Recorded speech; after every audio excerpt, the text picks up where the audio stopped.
Friends, welcome to Neetha's taste land. എല്ലാവർക്കും happy Diwali. അപ്പോൾ നമ്മൾ ദിവാലി സ്പെഷ്യലായിട്ട് ഇന്ന് ചെയ്യാൻ പോകുന്നത് ഒരു സിമ്പിളായിട്ടുള്ള പായസം എന്ന് വെച്ചിട്ടുണ്ടെങ്കിൽ നമുക്ക് എപ്പോഴും നമ്മുടെ വീടിൻ്റെ അടുത്തുള്ള കടകളിൽ കിട്ടുന്ന ഒരു ഇൻഗ്രീഡിയൻ്റ് ആണ് ചൗവരി എന്ന് പറഞ്ഞിട്ടുണ്ടെങ്കിൽ. നമ്മളിപ്പോൾ സൂപ്പർ മാർക്കറ്റിൽ തന്നെ പോയി വാങ്ങിക്കണമെന്നില്ല, എല്ലാ ഷോപ്പുകളിലും അവൈലബിൾ ആണ്. ആ ചൗവരി ഉപയോഗിച്ചിട്ട് 10 മിനിറ്റിൽ ഉണ്ടാക്കാൻ പറ്റുന്ന ഒരു പായസം. 10 മിനിറ്റ് പോലും വേണ്ട, നമുക്കൊന്ന് പാല് തിളച്ച് കുറുകി വരുന്ന സമയം, അത്രയും സമയം ഉണ്ടെങ്കിൽ ഒരു പായസം റെഡിയാക്കാം. അപ്പോൾ ഏറ്റവും ഈസി ആയിട്ടുള്ള ഒരു പായസം എന്ന് തന്നെ അറിയാം. രാവിലെ തന്നെ പായസം ഉണ്ടാക്കാൻ ആരും പ്ലാൻ ചെയ്തിട്ടുണ്ടാവില്ല, അല്ലാന്നുണ്ടെങ്കിൽ വേറെ ഏതെങ്കിലും റെസിപ്പിക്ക് ആയിരിക്കുമല്ലോ പ്ലാൻ ചെയ്തിരിക്കുന്നത്. അപ്പോൾ ഇന്നിപ്പോൾ പെട്ടെന്ന് ഉണ്ടാക്കാവുന്ന ഒരു പായസമായിട്ട് എന്നിട്ടാണ് ഞാൻ ഈ ചൗവരിയുടെ പായസം ചെയ്യാമെന്ന് വെച്ചത്. അപ്പോൾ ഇതിൽ പ്രത്യേകിച്ച് നമ്മൾ ഒരുപാട് ശ്രദ്ധിക്കേണ്ട കാര്യങ്ങളൊന്നും തന്നെ ഇല്ല. കുറച്ച് ഇൻഗ്രീഡിയൻസേ ഉള്ളൂ, അതുപോലെ വളരെ എളുപ്പത്തിൽ ഉണ്ടാക്കാൻ പറ്റുന്നതുമാണ്, നമുക്ക് ടേസ്റ്റോടുകൂടി കഴിക്കാൻ പറ്റുന്നതുമാണ്. അത്രയും കാര്യങ്ങളേ ഉള്ളൂ ഈ പായസത്തിൽ.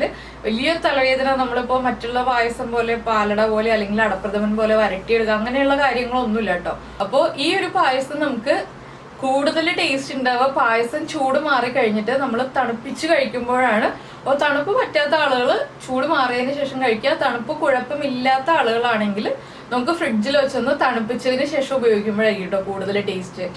അല്ലാതെ നമ്മൾ സാധാരണ പായസങ്ങൾ ഉണ്ടാക്കി കഴിക്കുന്ന പോലെ ചില പായസങ്ങൾ നമ്മൾ ചൂടോടെ കഴിക്കുമ്പോഴല്ലേ ടേസ്റ്റ് ഉണ്ടാവുക. ഇതങ്ങനെയല്ല, അതുകൊണ്ടാണ് ഈ കാര്യം നമ്മൾ എടുത്തു പറയുന്നത്. നമുക്ക് എങ്ങനെയാണ് നമ്മുടെ എളുപ്പത്തിൽ ഉണ്ടാക്കാൻ പറ്റുന്ന ചൗവരി പായസം റെഡിയാക്കുക എന്ന് നോക്കാം.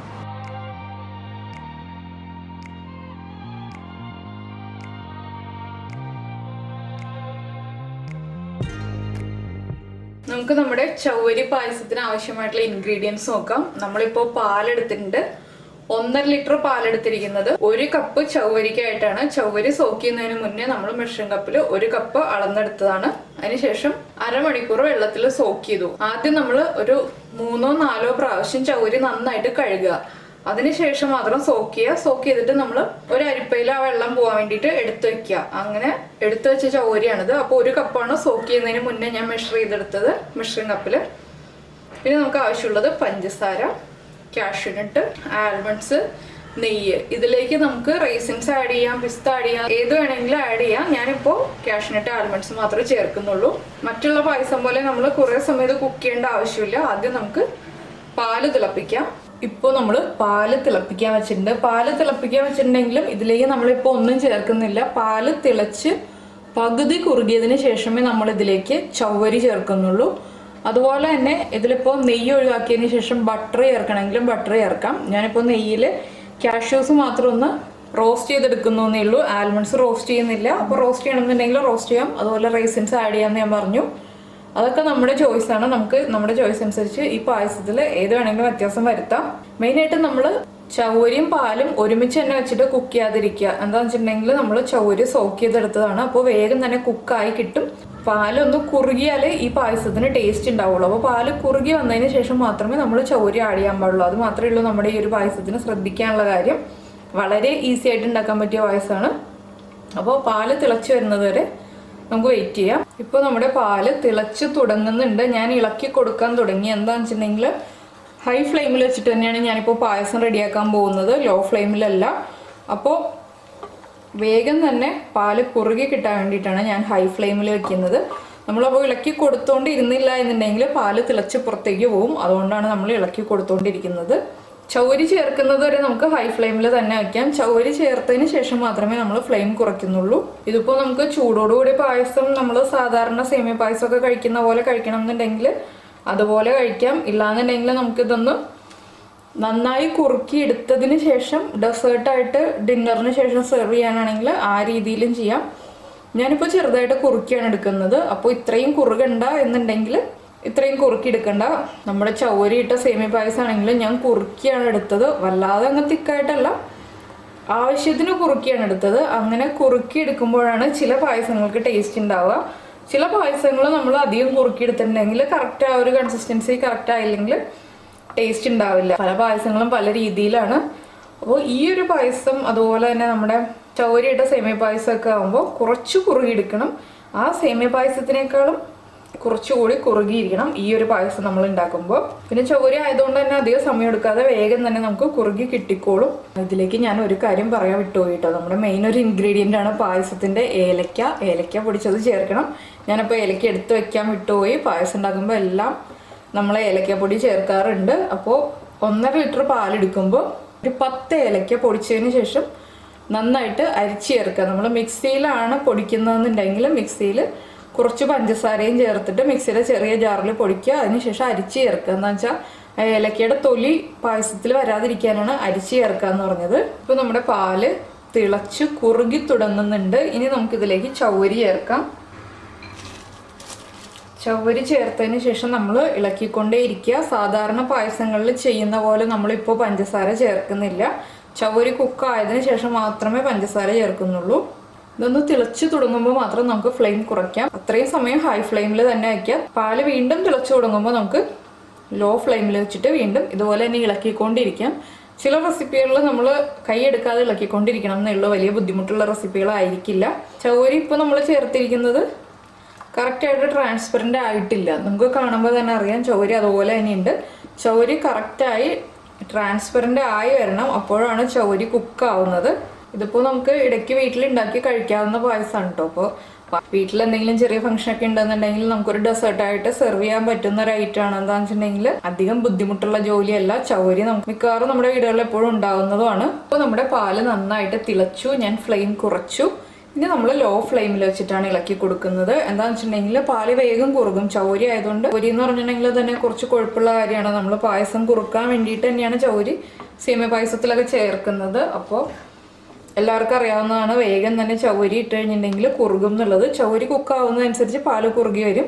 അപ്പോൾ നമ്മൾ തിളച്ച് കഴിയുമ്പോൾ വീണ്ടും ഹൈ ഫ്ലെയിമിൽ വെച്ചിട്ടുണ്ടെങ്കിൽ ചൗവരി പായസത്തിന് പകരം നമ്മൾ സ്പൂണിൽ ക്രീം പോലെ എടുത്ത് യൂസ് ചെയ്യേണ്ട ഒരവസ്ഥ വരാതിരിക്കാൻ വേണ്ടിയിട്ടാണ് നമ്മൾ ഫ്ലെയിം കുറയ്ക്കുക എന്ന് പറയുന്നത്.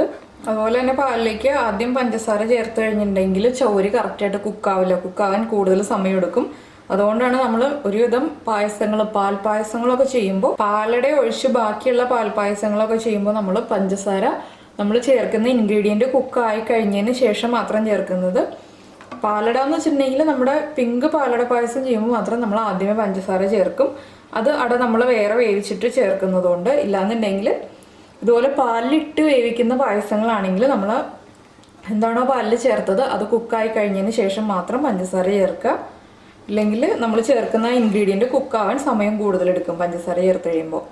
ഇതൊക്കെ അറിയാത്ത കുട്ടികൾക്ക് വേണ്ടിയിട്ടാണ് ഇങ്ങനെ പറഞ്ഞു തരുന്നത്. ചില കാര്യങ്ങൾ നമ്മൾ പറഞ്ഞു കൊടുത്താലല്ലേ അറിയാൻ പറ്റുള്ളൂ. അല്ലെങ്കിൽ ഇപ്പോൾ എല്ലാം ഒരുമിച്ച് ചേർത്തിട്ട് തന്നെ ചെയ്താൽ പോരെ എന്ന് എളുപ്പത്തിൽ ചിന്തിക്കും. പക്ഷേ ഈ ഒരു കാര്യത്തിലൊക്കെ നമ്മൾ കുറച്ച് ഇങ്ങനെയുള്ള കാര്യങ്ങൾ ശ്രദ്ധിച്ചിട്ടുണ്ടെങ്കിൽ നമുക്ക് കറക്റ്റായിട്ട് ടൈം സേവ് ചെയ്യാം. ഇനിയിപ്പോൾ നമ്മുടെ ചൗവരി കുക്കായി വരുന്നത് വരെ നമ്മൾ ഇതുപോലെ ഇളക്കിക്കൊണ്ടിരിക്കുക. വേറെ ഇതിൻ്റെ ഇടയ്ക്ക് ഒന്നും ചേർക്കുന്നില്ല. ഇപ്പോൾ നമ്മുടെ പായസം കറക്റ്റായിട്ട് കുറുകി വന്നിട്ടുണ്ട്. ഈ ഒരു കൺസിസ്റ്റൻസി ആകുമ്പോൾ നമ്മൾ ഫ്ലെയിം ഓഫ് ചെയ്തില്ല എന്നുണ്ടെങ്കിൽ ഇനിയും കുറുക്കിയിട്ടുണ്ടെങ്കിൽ ചൂട് മാറി കഴിയുമ്പോൾ കട്ടിയായി പോവും. അതുകൊണ്ടാണ് നമ്മൾ ഈ ഒരു കൺസിസ്റ്റൻസി ആകുമ്പോൾ ഓഫ് ചെയ്യുന്നത്. ഇപ്പോൾ ചൗവരിയൊക്കെ കറക്റ്റായിട്ട് കുക്കായിട്ടുണ്ട്.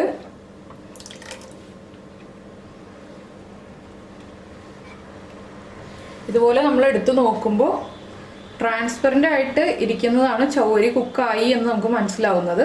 ഇനിയാണ് നമ്മൾ ഇതിലേക്ക് പഞ്ചസാരയും ഏലക്കപ്പൊടിയും എല്ലാം ചേർക്കാൻ പോകുന്നത്. അപ്പോൾ ഏലക്ക ഞാൻ പഞ്ചസാര ചേർത്ത് പൊടിച്ചിട്ട് അരിച്ച് ചേർക്കണം എന്ന് പറഞ്ഞിരുന്നു. അപ്പോൾ നമ്മൾ ഇതുപോലെ വലിയൊരു അരിപ്പ എടുത്തിട്ട് ഇതുപോലെ അരിച്ചിടുകയാണെങ്കിൽ നമുക്ക് എളുപ്പമായിരിക്കും. അതുപോലെ തന്നെ ഇപ്പോൾ നമ്മൾ ഇതിലേക്ക് 3 ടേബിൾ സ്പൂൺ പഞ്ചസാരയെ ചേർത്തിട്ടുള്ളൂ. പക്ഷേ മധുരം ഒട്ടും തന്നെ ഉണ്ടാവില്ല. നമ്മൾ ഇതിലേക്ക് പഞ്ചസാര ചേർക്കാൻ പോകുന്നേ ഉള്ളൂ. ഈ ഒരു പായസത്തിൽ നമ്മളിപ്പോൾ ഫ്ലെയിം ഓഫ് ചെയ്തിട്ട് പഞ്ചസാര ചേർത്തു എന്നുള്ളതൊന്നും വിഷയമല്ല കേട്ടോ. അതെന്താണെന്ന് വെച്ചിട്ടുണ്ടെങ്കിൽ ചൂട് പായസമാണ്, നമ്മൾ ഫ്ലെയിം ഓഫ് ചെയ്തോന്നേ ഉള്ളൂ. വേഗം തന്നെ പഞ്ചസാര മെൽറ്റ് ആയിക്കോളും. അപ്പം ഞാനിപ്പോൾ ഇതിട്ടിട്ട് ഇളക്കുന്നില്ല കേട്ടോ. എന്താണെന്ന് വെച്ചാൽ ഞാൻ നോൺ സ്റ്റിക്കിൻ്റെ പാത്രങ്ങളിൽ കഴിയുന്നതും സ്റ്റീലിൻ്റെ കയ്യിലുകൾ ഉപയോഗിക്കാറില്ല. പിന്നെ മധുരം ഞാൻ എപ്പോഴും പ്രിഫർ ചെയ്യുന്നത് ഒരു മീഡിയം മധുരമാണ്. ഓവറായിട്ട് മധുരം ഉണ്ടെങ്കിൽ നമുക്ക് കഴിക്കുമ്പോൾ വേഗം തന്നെ മടുപ്പ് തോന്നും. അതുകൊണ്ട് മീഡിയം മധുരത്തിലാണ് ഞാൻ മധുരമുള്ള റെസിപ്പീസ് എല്ലാം ചെയ്യാറുള്ളത്. പിന്നെ കൂടുതൽ മധുരം വേണമെന്നുണ്ടെങ്കിൽ പഞ്ചസാരയുടെ അളവ് കൂട്ടുക. ഇനി പായസം ഒന്ന് ചൂട് മാറി വരുമ്പോഴേ ഞാൻ ഇതിലേക്ക് കാഷ്യൂനട്ടും ആൽമണ്ട്സും ചേർക്കുന്നുള്ളൂ. അപ്പോൾ കാഷ്യൂനട്ട് 1 ടീസ്പൂൺ നെയ്യിൽ കാഷ്യൂനട്ട് ഒന്ന് റോസ്റ്റ് ചെയ്തിട്ട് ചേർക്കും. ആൽമണ്ട്സ് നമ്മൾ സാധാരണ കട്ട് ചെയ്തിടുന്ന പോലെ കട്ട് ചെയ്തിടുന്നേ ഉള്ളൂ, റോസ്റ്റ് ചെയ്യുന്നില്ല. ഇനി ഇതിന്റെ ചൂട് മാറി വരട്ടെ. ഇപ്പൊ നമ്മുടെ പായസം റെഡി ആയി കഴിഞ്ഞു. പക്ഷെ പായസം റെഡി ആയി കഴിഞ്ഞപ്പോഴത്തേക്കും മഴ തുടങ്ങി. അപ്പോൾ മഴയുടെ ആ ഒരു ചെറിയ സൗണ്ട് ഡിസ്റ്റർബൻസ് ഉണ്ട്. ഞാനിപ്പോൾ കുറച്ച് കാഷ്യൂനട്ട് നേരത്തെ പറഞ്ഞതുപോലെ തന്നെ 1 ടീസ്പൂൺ നെയ്യിലൊന്ന് റോസ്റ്റ് ചെയ്തിട്ടു. ആൽമണ്ട്സ് ഇതുപോലെ കട്ട് ചെയ്തിട്ടു. പിന്നെ ഞാൻ പറഞ്ഞിരുന്നു റൈസിൻസ് ആഡ് ചെയ്യണമെന്നുണ്ടെങ്കിൽ റൈസിൻസ് ആഡ് ചെയ്യാം. ഇതൊക്കെ നമ്മുടെ ചോയ്സ് അനുസരിച്ച് ഏതാണെന്ന് വെച്ചാൽ ചെയ്യാം. ഈ ഒരു പായസം ചൂട് മാറിയിട്ട് കഴിക്കുന്നതായിരിക്കും ഏറ്റവും ടേസ്റ്റ് ഉണ്ടാവുക. നമ്മൾ സാധാരണ പായസം കഴിക്കുന്നതിനേക്കാളൊന്നും ഞാൻ നേരത്തെ പായസം ചെയ്തപ്പോൾ പറഞ്ഞു. അപ്പോൾ എല്ലാവരും പായസം ഇതുപോലെ ഉണ്ടാക്കി കഴിച്ചതിന് ശേഷം ഫീഡ്ബാക്ക് അറിയിക്കുക. അതുപോലെ തന്നെ ലൈക്ക് ചെയ്യുക, ഷെയർ ചെയ്യുക, കമൻറ്റ് ചെയ്യുക. സബ്സ്ക്രൈബ് ചെയ്യാത്ത ആളുകൾ സബ്സ്ക്രൈബ് ചെയ്യുക. നമുക്ക് നമ്മുടെ അടുത്ത റെസിപ്പിയുമായിട്ട് അടുത്ത ദിവസം കാണാം. ബൈ.